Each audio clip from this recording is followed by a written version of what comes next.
اعوذ باللہ من الشیطان الرجیم بسم اللہ الرحمن الرحیم۔ شروع اللہ کے نام سے جو بڑا مہربان نہایت رحم کرنے والا ہے۔ السلام علیکم پیارے دوستو، امید ہے کہ آپ سب ایمان اور تقوی کے بہترین حالت میں ہوں گے۔ آج ہم قبر کی پہلی رات پر بات کریں گے۔ ناظرین، اگر آپ ہمارے چینل عدن مجاہد پر نئے ہیں تو چینل کو سبسکرائب کریں اور بیل آئیکن کو دبا کر آل پر کلک کریں تاکہ ہماری ہر نئی ویڈیو آپ تک بآسانی پہنچ سکے۔ پیارے بھائیوں اور بہنوں، کل نفس ذائقۃ الموت، یعنی ہر نفس نے موت کا ذائقہ چکھنا ہے۔ اس حقیقت سے کوئی انکار نہیں کر سکتا۔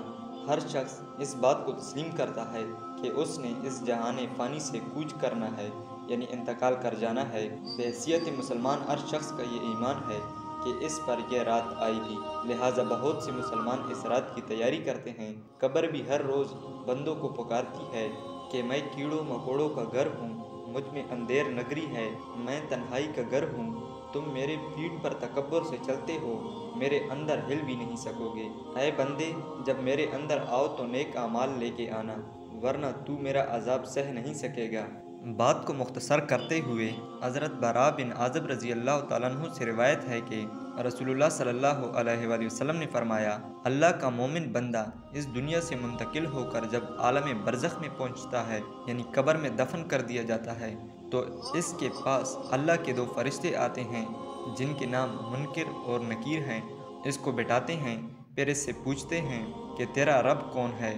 وہ کہتا ہے کہ میرا رب اللہ ہے۔ پھر پوچھتے ہیں کہ تیرا دین کیا ہے؟ وہ کہتا ہے کہ میرا دین اسلام ہے۔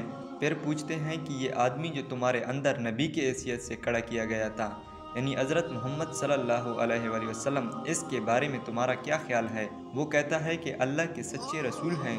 وہ فرشتے کہتے ہیں کہ تمہیں یہ بات کس نے بتلائی، یعنی اس کے رسول ہونے کا علم کس ذریعے سے ہوا؟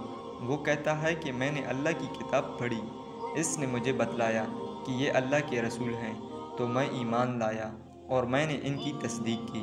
رسول اللہ صلی اللہ علیہ وآلہ وسلم فرماتے ہیں کہ مومن بندہ کا یہی جواب ہے جس کے متعلق قرآن مجید میں اللہ تعالیٰ کا ارشاد ہے۔ ترجمہ: اللہ تعالیٰ ایمان والوں کو سچی پکی بات یعنی صحیح عقیدہ اور صحیح جواب کی برکت سے ثابت رکھے گا، دنیا میں اور آخرت میں، یعنی وہ گمراہی سے اور اس کے نتیجے میں آنے والے عذاب سے محفوظ رکھے جائیں گے۔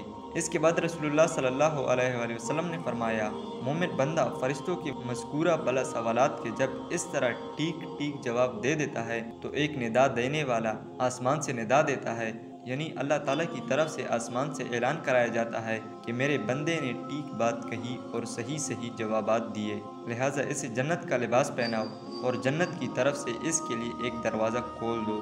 چنانچہ وہ دروازہ کھول دیا جاتا ہے اور اس سے جنت کی خوشگوار ہوائیں اور خوشبوئیں آتی ہیں، اور جنت میں اس کے لیے منتہائے نظر تک کشادگی کر دی جاتی ہے، یعنی پردے اس طرح ہٹا دیے جاتے ہیں کہ جہاں تک اس کی نگاہ جائے وہ جنت کی بہاروں اور اس کے نظاروں سے لذت اور فرحت حاصل کرتا رہے۔